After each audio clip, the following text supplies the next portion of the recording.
Hello students. तो आज हम math 9th class exercise first start करेंगे। और एक्सरसाइज स्टार्ट करने से पहले हमें उसके बेसिक के बारे में जानना होगा। तो हम उसका बेसिक स्टार्ट करेंगे, बेसिक को समझेंगे। तो स्टार्ट करते हैं प्रश्नावली फर्स्ट, संख्या पद्धति।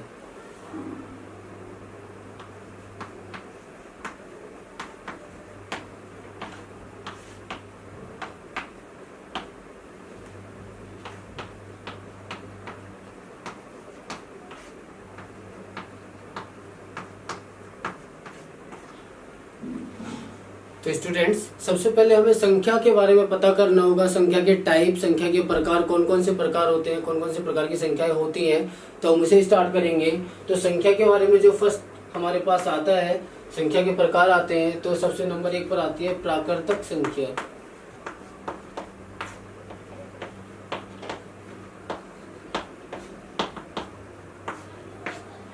तो क्लास प्राकृतिक संख्या कौन सी होती हैं? ये संख्या हमारी 1 से स्टार्ट होती है और अनंत इन्फिनिटी तक जाती है, कहीं तक भी जा सकती है ये संख्या हमारी। और ये होती है हमारी प्राकृतिक संख्या, जैसे 1 से स्टार्ट होती है, 1 2 3 4। और ये संख्या हमारी अनंत तक, इन्फिनिटी तक जा सकती है, कहीं तक भी जा सकती है 1 से स्टार्ट होकर। तो हमारे पास दूसरा टाइप होता है इसका पूर्ण संख्याएं।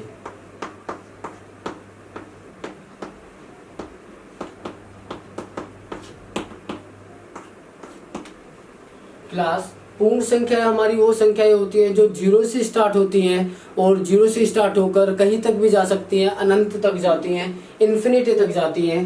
तो 0 1 2 3 4 लास्ट ये कहीं तक भी जा सकती हैं, अनंत तक ये संख्याएं जाती हैं। जैसा कि हम देखेंगे प्राकृतिक संख्या में जो सबसे छोटी प्राकृतिक संख्या होती है वो हमारी 1 है। बट यहाँ पर पूर्ण संख्या देखेंगे, जो सबसे छोटी पूर्ण संख्या होती है वो हमारी 0 होती है। उसके बाद जो इसका थर्ड टाइप आएगा, थर्ड हमारा किस टाइप की संख्या आएगी?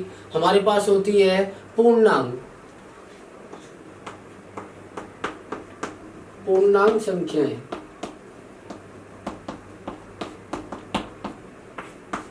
क्लास पूर्णांक संख्याएं कौन सी होती हैं? जो संख्याएं माइनस में भी होती हैं, प्लस में भी होती हैं, उन सभी को हम कहते हैं पूर्णांक संख्याएं। पूर्णांक संख्याओं के अंदर पॉजिटिव और नेगेटिव दोनों तरीके की संख्याएं आती हैं।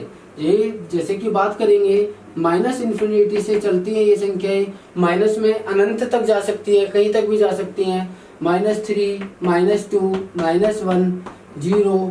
फिर ये धनात्मक पॉजिटिव में भी होती हैं, 1 2 3, और ये अनंत इन्फिनिटी तक जा सकती है। इसलिए हम इन संख्याओं को 2 पार्ट्स में डिवाइड करते हैं। पूर्णांक संख्या हमारी जो होती हैं, इसका जो फर्स्ट पार्ट होता है वो होता है धनात्मक पूर्णांक। तो क्लास धनात्मक पूर्णांक कौन से होते हैं? जो पूर्णांक हमारे धनात्मक होते हैं, पॉजिटिव होते हैं, उनको हम कहते हैं धनात्मक पूर्णांक। तो इनको हमारे पास अगर एग्जांपल्स देखेंगे तो 0 1 2 3, और ये संख्याएं हमारी इन्फिनिटी तक जाती हैं, अनंत तक जाती हैं। इसका जो बी पार्ट होता है हमारे पास, जो सेकंड टाइप होता है पूर्णांकों का, वो हमारे पास होता है ऋणात्मक पूर्णांक।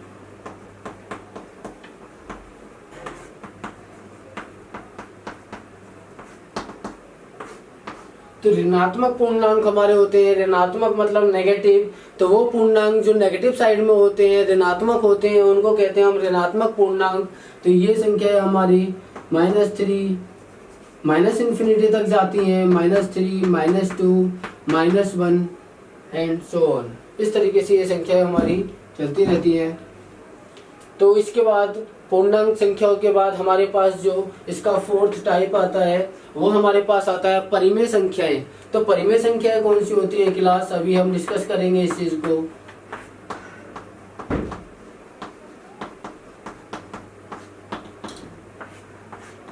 तो परिमेय संख्याएं, तो क्लास वो संख्याएं जिनको हम P/Q की फॉर्म में लिख सकते हैं, उनको हम कहते हैं परिमेय संख्याएं। जिन संख्याओं को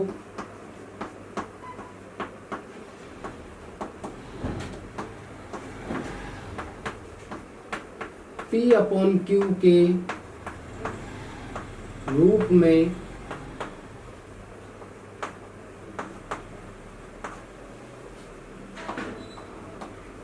लिख सकते हैं उन्हें कहते हैं परिमेय संख्याएं। जैसे हम इसमें एग्जाम्पल देखेंगे तो इसका एग्जाम्पल है हमारे पास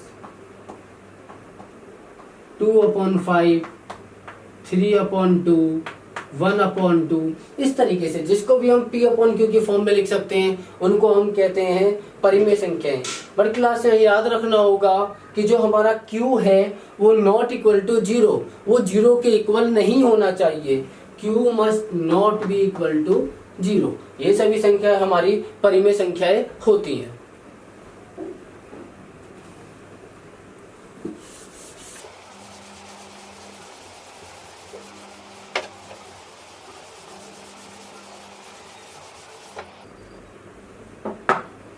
क्लास इसके बाद हमारे पास जो नेक्स्ट प्रकार होता है संख्याओं का, नंबर 5 पर हमारे पास होता है अपरिमेय संख्याएं।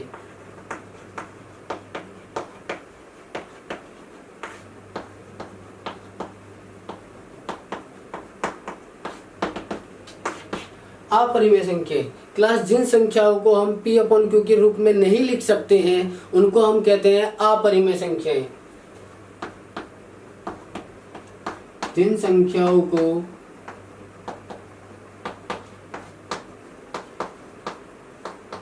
P/Q के रूप में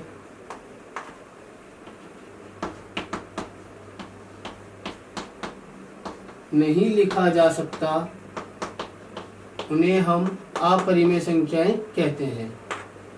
ठीक है क्लास, जैसे कि हम इसके एग्जांपल्स देखेंगे। जैसे कि हम बात करेंगे स्क्वायर रूट, वर्गमूल 3, वर्गमूल 2, वर्गमूल 5, ये सभी संख्याएं वो संख्याएं होती हैं जिनको हम P/Q के रूप में नहीं लिख सकते हैं, इसलिए इनको अपरिमेय संख्याएं कहते हैं। क्लास इसके बाद हम बात करते हैं दशमलव संख्याएं। दशमलव संख्याएं हमारी होती हैं जो इन संख्याओं में दशमलव यूज करते हैं, डेसिमल, दशमलव, पॉइंट, आप जैसे भी समझें। तो ये संख्याएं होती है हमारी दशमलव संख्याएं। तो क्लास दशमलव संख्याएं हमें सभी को पता है। तो दो तरीके से हमारे पास दशमलव संख्याएं होती हैं, एक होती है शांत संख्याएं, एक होती है अशांत। तो शांत संख्याएं, एक होता है अशांत।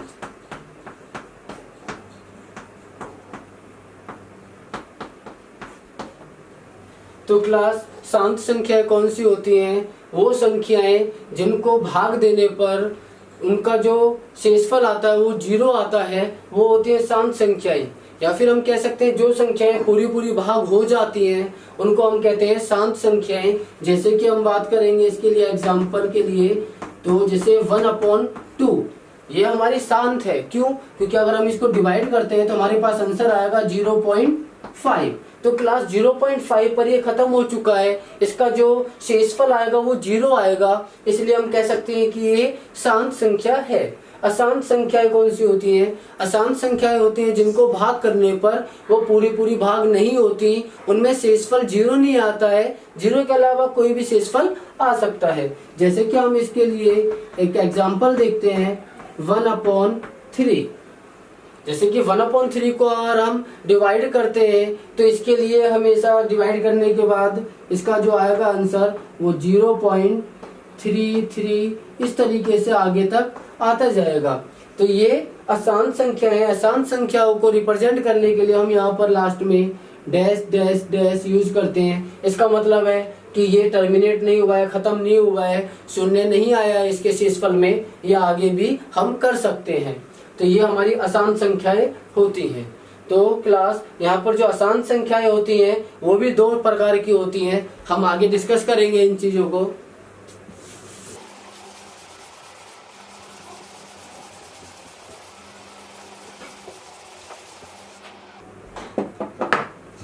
तो क्लास हम आगे डिस्कस करेंगे अशांत।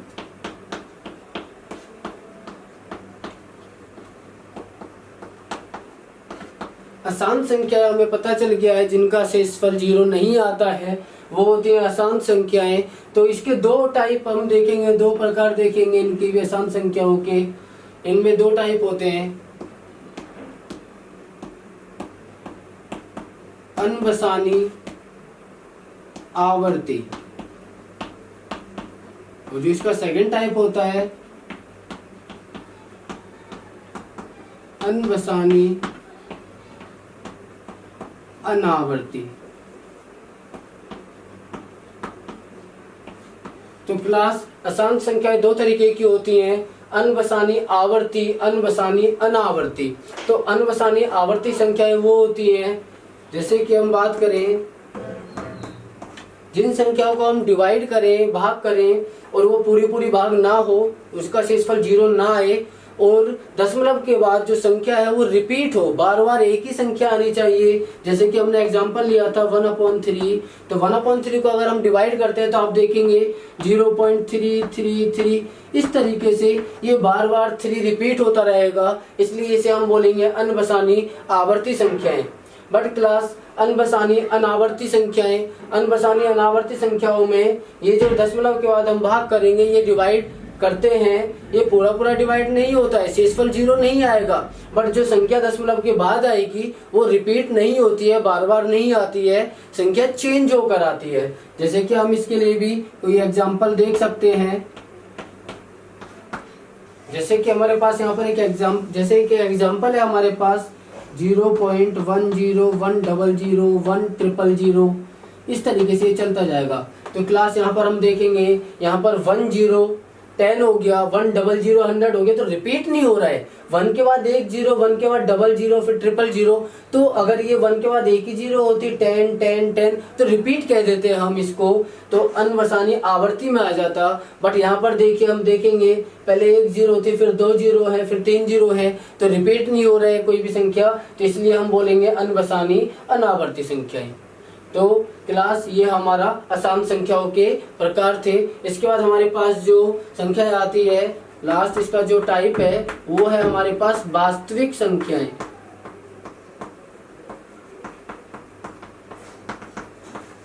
क्लास परिमेय संख्याएं और अपरिमेय संख्याओं को मिलाकर जो संख्याएं हमारे पास आती हैं उनको हम कहते हैं वास्तविक संख्याएं। परिमेय संख्याएं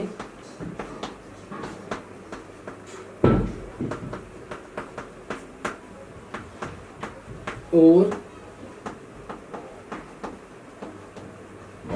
अपरिमेय संख्याओं को मिलाकर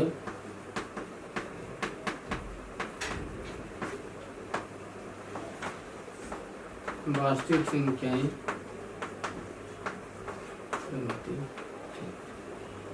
तो क्लास ये हमारा बेसिक था, हमारा ये फर्स्ट एक्सरसाइज के लिए। अब इस बेसिक की सहायता से हम कोई भी एक्सरसाइज 1.1 एक्सरसाइज बड़े आराम से कर सकते हैं। तो आगे हम एक्सरसाइज 1.1 स्टार्ट करेंगे। इस क्लास में हम एक्सरसाइज 1.1 स्टार्ट करेंगे। इससे पहले की क्लास में हमने बेसिक देखा था, जिसकी सहायता से हम ये एक्सरसाइज बड़े आराम से कर सकते हैं। तो एक्सरसाइज 1.1 स्टार्ट करते हैं।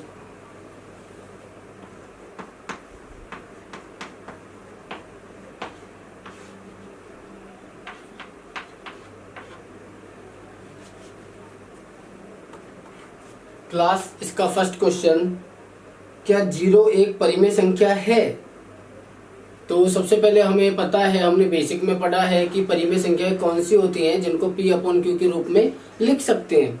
तो आगे क्वेश्चन पूछा है, कैन यू राइट इट, क्या आप इसे P/Q के फॉर्म में लिख सकते हैं, जहां पर P और Q पूर्णांक संख्याएं हैं और Q 0 के इक्वल नहीं होना चाहिए। ये हमारा फर्स्ट क्वेश्चन हमें दिया है। तो इसका जो फर्स्ट पार्ट है पहले हम उसे करते हैं। क्या 0 एक परिमेय संख्या है? तो हमें इसका आंसर देना है पहले। तो क्या है? जी हाँ,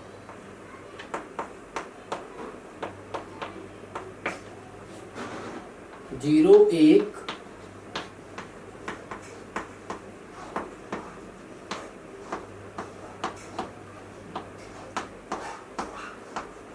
परिमेय संख्या है।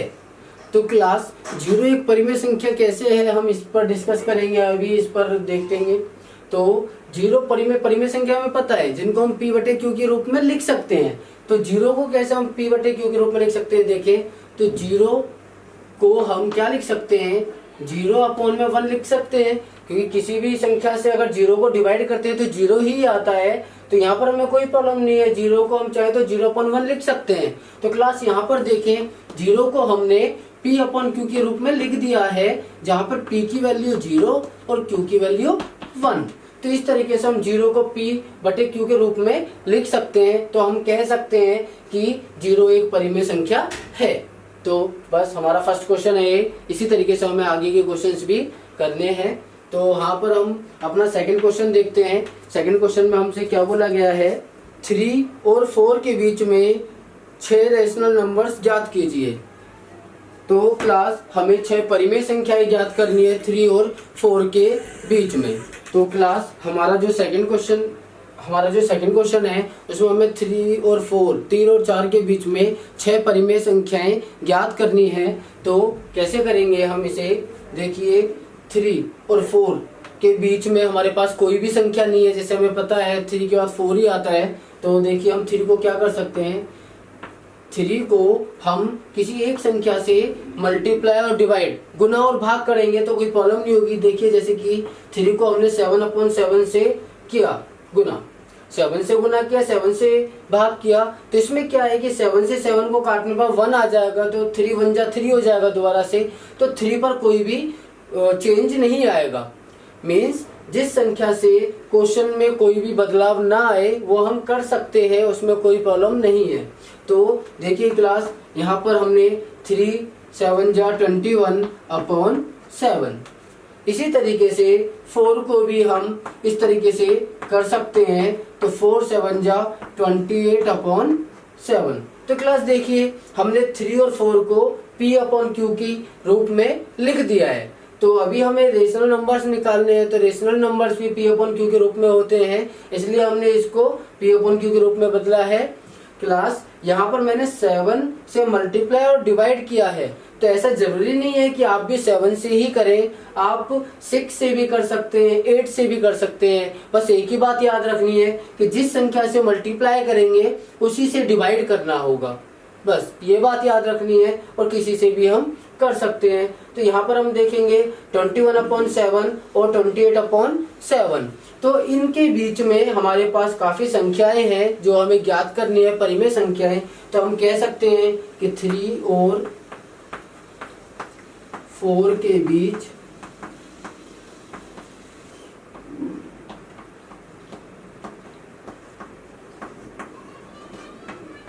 6 परिमेय संख्याएं।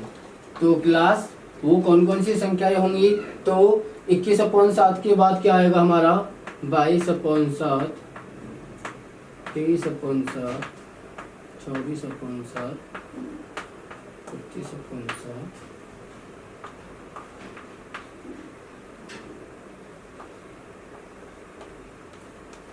तो ये हमारी 6 संख्याएं हैं 3 और 4 के बीच में 6 परिमेय संख्याएं। तो ये हमारा सेकंड क्वेश्चन। इसी तरीके से हम किसी भी संख्या के बीच में परिमेय संख्याएं आराम से निकाल सकते हैं, उसको एक परिमेय संख्या के रूप में बदलकर, और फिर उसके बीच की संख्याएं हम निकाल सकते हैं आराम से।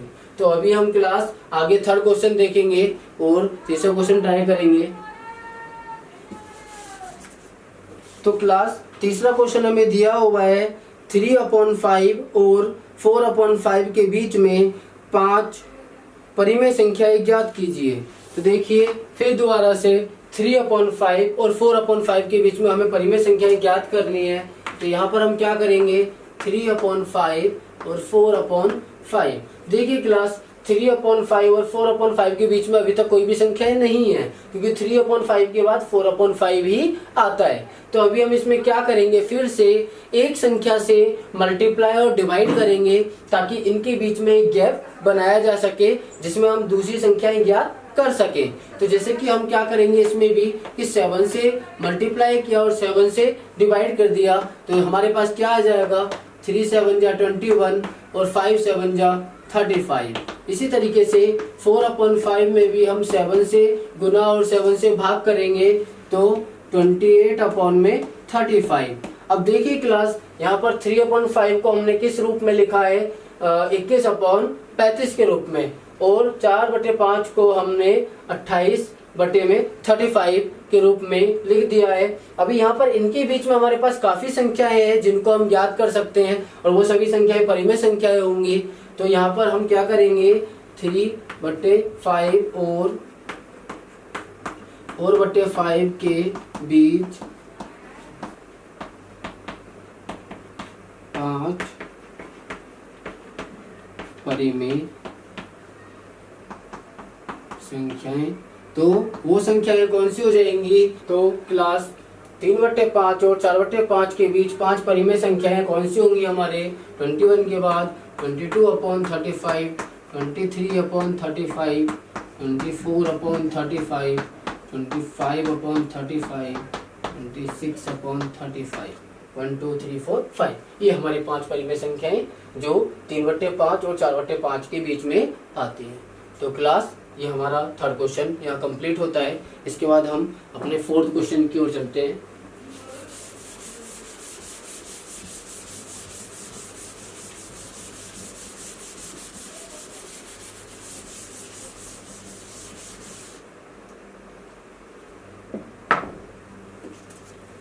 क्लास हमारा जो फोर्थ क्वेश्चन है वो एक स्टेटमेंट क्वेश्चन है। इसमें हमें सच और झूठ का बताना है कि जो स्टेटमेंट है वो ट्रू है या फॉल्स है, सत्य है या असत्य है, और उसके रीजन भी देने हैं, कारण भी बताना है कि हम ऐसा क्यों बोल रहे हैं।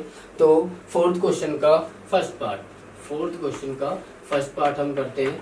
तो यहाँ पर हम देखेंगे कि जो फर्स्ट पार्ट है, क्या सभी प्राकृतिक संख्याएं पूर्ण संख्याएं होती हैं। क्लास हमसे पूछा गया है क्या सभी प्राकृतिक संख्याएं पूर्ण संख्याएं होती हैं। हमें पता है, हमने अपने बेसिक में देखा है कि प्राकृतिक संख्याएं कौन सी होती हैं और पूर्ण संख्याएं कौन सी होती हैं। तो यहाँ देखेंगे क्या सभी प्राकृतिक संख्याएं पूर्ण संख्याएं हैं। तो देखिए हमें इसका रीजन भी देना है। जी हाँ, सभी प्राकृतिक संख्याएं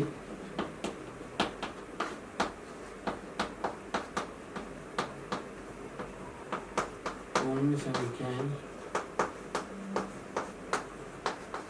होती हैं। देखिए क्लास, सभी प्राकृतिक संख्या पूर्ण संख्याएं होती हैं। ऐसा क्यों कह रहे हैं हम, क्योंकि हमने अपने बेसिक में देखा है प्राकृतिक संख्याएं 1 2 3 4 5 से स्टार्ट होती हैं और पूर्ण संख्याएं 0 1 2 3 4 5। तो यहाँ हम देखेंगे कि सभी प्राकृतिक संख्याएं पूर्ण संख्याओं के अंदर भी आती हैं, इसलिए हमने बोला है जी हाँ, सभी प्राकृतिक संख्याएं पूर्ण संख्याएं होती हैं। तो हमें इसका कारण भी देना है यहाँ पर। तो हम कारण लिखेंगे इसका, सभी प्राकृतिक संख्याएं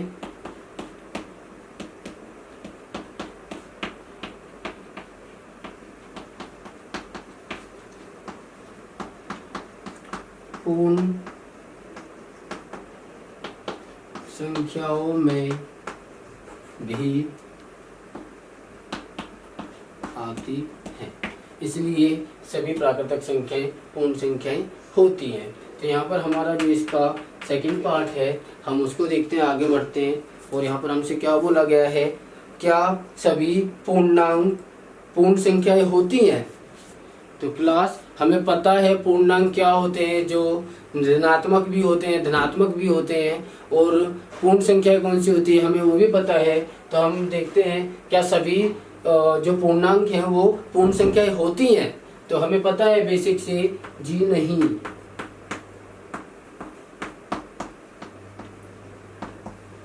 सभी पूर्णांक पूर्ण संख्याएं नहीं होती हैं। तो इसका भी हमें कारण देना है। तो कारण में हम क्या लिखेंगे, जैसे कि कोई एक एग्जांपल ऐसा देंगे कि वो पूर्णांक तो होगा मगर पूर्ण संख्या नहीं होगा। जैसे कि हम बात करते हैं, जैसे -3 एक पूर्णांक है, एक ऋणात्मक पूर्णांक है -3, परंतु यह है पूर्ण संख्या नहीं है।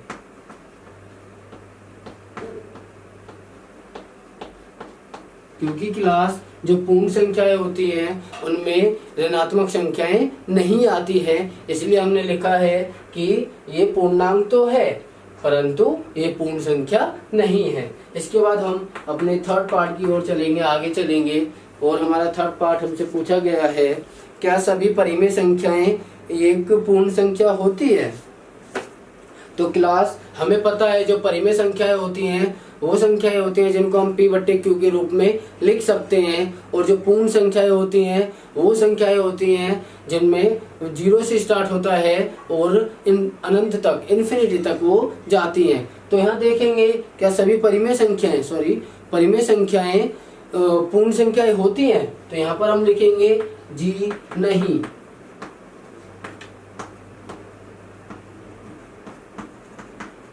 सभी परिमेय संख्याएं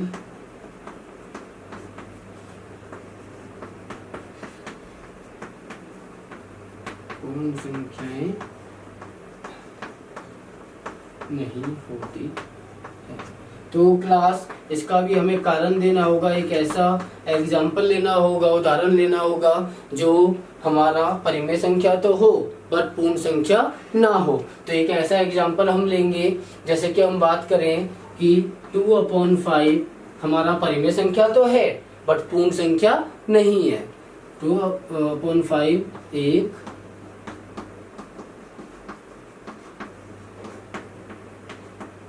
परिमेय संख्या है परंतु